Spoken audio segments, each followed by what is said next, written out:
ಇವತ್ತು ಕಾಲೇಜ್ಗೆ ಹೋಗೋವಾಗ ಹಿಂಗ್ ರೆಡಿ ಆದನು ಮೆಜೆಸ್ಟಿಕ್ ಹೋಗಿ RCB ಜೆರ್ಸಿ ಹಾಕೊಂಡು ಕಾಲೇಜ್ಗೆ ಮತ್ತೆ ಮನೆಗೆ ಹೋದ್ರೆ ಈ ರಿಯಾಕ್ಷನ್ ಕೊಡೋದು. ನಮಸ್ಕಾರ ಕರ್ನಾಟಕ, ಈ ನಿಮ್ಮ ಪೃಥ್ವಿ ಮಾಡುವ ನಮಸ್ಕಾರಗಳು. ಯಥಾವತ್ತಾಗಿ ನಮ್ಮ ದೊಡ್ಡಬಳ್ಳಾಪುರ ಬಸ್ ಸ್ಟ್ಯಾಂಡ್ ಹೋಗಿ ಬಸ್ ಹತ್ಕೊಂಡು ಕಾಲೇಜ್ ಕಡೆ ನಾನು ಹೊರಟೆ.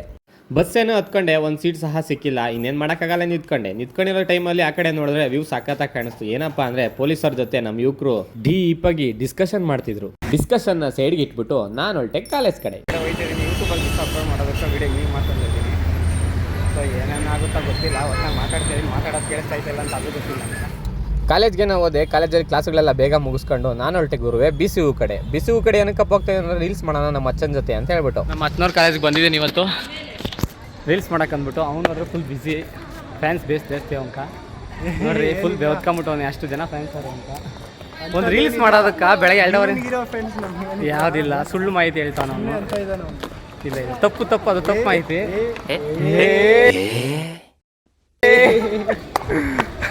ಸೊ ಇವಾಗ ರೀಲ್ಸ್ ಮಾಡ್ಬಿಟ್ಟು ಅಪ್ಲೋಡ್ ಮಾಡ್ತೀನಿ ಸಾಯಂಕಾಲ, ನೋಡ್ಕೊಂಡಿದ್ದಂತೆ. ಸೊ ನಾವು BC ಹತ್ರ ಇದ್ದೀನಿ. ನಾನು ನಮ್ಮ ಅಚ್ಚ ರೀಲ್ಸನ್ನು ಮಾಡ್ಕೊಂಡು ನಮ್ಮ ದುಬ್ಬೆ ಜೊತೆ ನಾನು ಹೊರಟೆ ಗುರುವೆ ಮೆಜೆಸ್ಟಿಕ್ ಕಡೆ.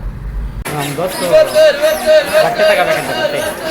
ಏನಕ್ಕೆ ಬಟ್ಟೆ ಅಂದರೆ ನೈಟ್ ಪ್ಯಾಂಟು ನೈಟ್ ಶರ್ಟು ತಗೊಳಕ್ಕೆ ಬಂದಾನೆ. ಮೆಜೆಸ್ಟಿಕ್ಕಲ್ಲಿ ಕಡಿಮೆ ರೇಟ್ ಸಿಗ್ತವೆ. ಅವ್ನು ಗೊತ್ತಿಲ್ಲ ಇಲ್ಲೆಲ್ಲ ಸ್ಕ್ಯಾಮು ಅಂತ. ಈ ಚಿಕ್ಕವೆಲ್ಲ ಹೋಲ್ಸೇಲ್ ಗೊತ್ತಿಲ್ಲ ಅವ್ನು ಪಾಪ. ಬಂದು ನೋಡ್ದವನೇ ನೋಡಲಿ ಅಂತ ಬಿಟ್ಟಿದ್ದೀನಿ. ನೋಡ್ಬಿಟ್ಟು ತಗೊಳ್ತಾನೆ ಅಂತ ನಂಗಂತೂ ಗೊತ್ತಿಲ್ಲ. ನೋಡೋಣ ಹೋಗ್ತಾ ಇದ್ದೀವಿ ಮೆಜೆಸ್ಟಿಕ್ ಒಳಗಡೆ. ಏನು ತಗೊಂಡಿದ್ದ, ಬಟ್ ನಂಗೆ ಒಂದು RCB ಜೆರ್ಸಿ ಕೊಡ್ಸೋನೆ. ಏನಕ್ಕಪ್ಪ ಜೆರ್ಸಿ ಅಂದರೆ ಯಾವಾಗ RCB ಸ್ಟೇಟಸ್ ಆಗ್ತಿಲ್ಲ, ಸೊ ಹಾಕೊಳ್ಳಪ್ಪ ಅಂದ್ಬಿಟ್ಟು ಕೊಡ್ಸೋನೆ. ಖುಷಿಯಿಂದ ಕೊಡ್ಸ್ಕೊಂಡು ಕನ್ನಡ ತಲೆ ಜ್ಯೂಸ್ ಕೊಡ್ತಾನಂತೆ. ಅವನಂತ ಏನೂ ತಗೊಂಡಿಲ್ಲ. ನಾನು ಮಾತು ಹೇಳಿದಕ್ಕೆ ಅವ್ನು ಮಾತು ನಿಂತೋಯ್ತಲ್ಲಿ ಬೇಡಪ್ಪ ಅಂತೆ ನಾನು ತಗೊಂತೀನಿ ಮನೆ ತಗೆ ಅಂತ. ಸೊ ತಗೊಂಡಿಲ್ಲ. ಏನೋ ನಂಗೆ ಒಂದು RCB ಜೆರ್ಸಿ ಕೊಟ್ಟ. ತಗೊಂಡು ಮನೆ ಕಡೆ ಹೋಯ್ತಾ ಇದ್ದೀವಿ. ಊಟ ತಿಂದ್ಬಿಟ್ಟು ಬಸ್ ಹತ್ಕೊಂಡು ಮನೆ ಕಡೆ ಹೋಗ್ತೀವಿ. ಸಿಗೋಣ ಮತ್ತೆ ನೆಕ್ಸ್ಟ್ ವಿಡಿಯೋದಲ್ಲಿ. ಬಾಯ್. ಹೋಗ್ಬಿಟ್ಟು ಕ್ಯಾಬ್ ತಗೊಂಡು ಜ್ಯೂಸ್ ತಗೊಳ್ಳೋ ಜಾಗದಾಗ ಸೊ ನಾನೇ ದುಬ್ಬೆಗೆ ಜ್ಯೂಸ್ ಕೊಡಿಸ್ದೆ. RCB ಜೆರ್ಸಿ ಕೊಡ್ಸಿದ್ನಲ್ಲ, ಸೊ ಅದಕ್ಕೆ ತಣ್ಣಗಿರೋ ನೀನು ಅಂದ್ಬಿಟ್ಟು ದುಬ್ಬೆಗೆ ಜ್ಯೂಸ್ ಕೊಡ್ದೆ. ಅವ್ನು ಕುಡ್ದಾಕ್ಬಿಟ್ಟಣ ಅಷ್ಟಾಗ. ಸೊ ನಾನು ಇನ್ನೂ ನಿಲ್ಸ್ಕೊಂಡಿದ್ದೀನಿ, ಕುಡ್ಕೊಂಡು ಹೋಗ್ತಾ ಇದ್ದೀವಿ. ಇವಾಗ ಬಸ್ ಸ್ಟ್ಯಾಂಡ್ ಕಡೆ ಹೋಗ್ತಾ ಇದ್ದೀವಿ. ಬಸ್ ಸ್ಟ್ಯಾಂಡಲ್ಲಿ ಬಸ್ ಸಿಕ್ಕುತ್ತಾ ಇಲ್ಲ ನನಗಂತೂ ಗೊತ್ತಿಲ್ಲ. ಸೊ ಬಸ್ ಸ್ಟ್ಯಾಂಡ್ಗೆ ಹೋಗ್ಬಿಟ್ಟು ಬಸ್ ಹತ್ಕೊಂಡು ಮನೆ ಕಡೆ ಹೋಗೋದೆ. ಸೀಟ್ ಸಿಕ್ಕಿದ್ರೆ ಖುಷಿ, ಸಿಕ್ಕಿಲ್ಲ ಅಂದರೆ ಇಟ್ಕೊಂಡೇ ಹೋಗಬೇಕು, ಏನೂ ಮಾಡೋಕ್ಕಾಗಲ್ಲ. ಸೊ ಸಿಕ್ಕಿದ್ಮೇಲೆ ಗೊತ್ತಾಯ್ತು, ಬ್ಲಾಗೇ ಮಾಡಲಿ. ಇವ್ರ ಬ್ಲಾಗ್ಗೆ ಎಲ್ಲರೂ ಸಬ್ಸ್ಕ್ರೈಬ್ ಆಗ್ರಿ. ಅದನ್ನ ಕರೆಕ್ಟಾಗಿ ಹೇಳು. ಯೂಟ್ಯೂಬಲ್ಲಿ ಸಬ್ಸ್ಕ್ರೈಬ್ ಆಗ್ರಿ ಅಂತ. ಇನ್ಸ್ಟಾಗ್ರಾಮ್ ಅಲ್ಲಿ ಯೂಟ್ಯೂಬ್ಗೆ ಹಾಕ್ತಾವನೆ. ಯೂಟ್ಯೂಬಲ್ಲಿ ಬಸ್ ಹತ್ಕೊಂಡು ನಮ್ಮ ದುಬ್ಬೆ ಜೊತೆ ಮನೆ ಕಡೆ ಹೊರಟೆ ಗುರುವೆ. ನನ್ನ ರಥ ಅಲ್ಲ, ಅದೇ ರಥನ ತಗೊಂಡು ಎತ್ಕೊಂಡು ಮನೆ ಕಡೆ ಹೋಗಿ ಬಿರಿಯಾನಿ ಕೊಡ್ಸಿ ದುಬ್ಬೆ. ನಮ್ಮ ದುಬ್ಬೆ ನಾನೇ ಬಿರಿಯಾನಿ ಕೊಡ್ತಾ ಇದ್ದೀನಿ ದುಬ್ಬೆಕ.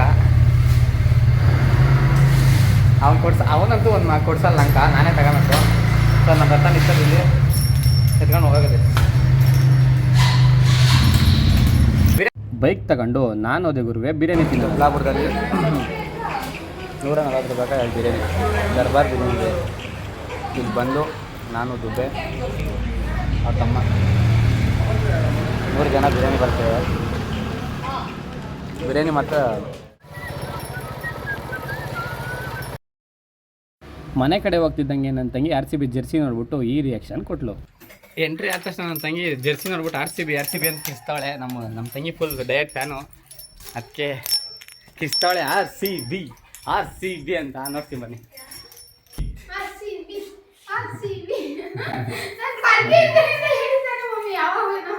ಯಾವಾಗ ನನ್ನ ತಂಗಿ ನಾನು ಬಂದಾಗೆಲ್ಲ ಪರ್ಕೆ ಹಿಡ್ಕೊಂಡಿರ್ತಾಳೆ ವಿಡಿಯೋದಾಗ. ಗುರುವೆ ಸಿಗೋಣ ಮತ್ತೆ ನೆಕ್ಸ್ಟ್ ವಿಡಿಯೋದಲ್ಲಿ. ಬಾಯ್.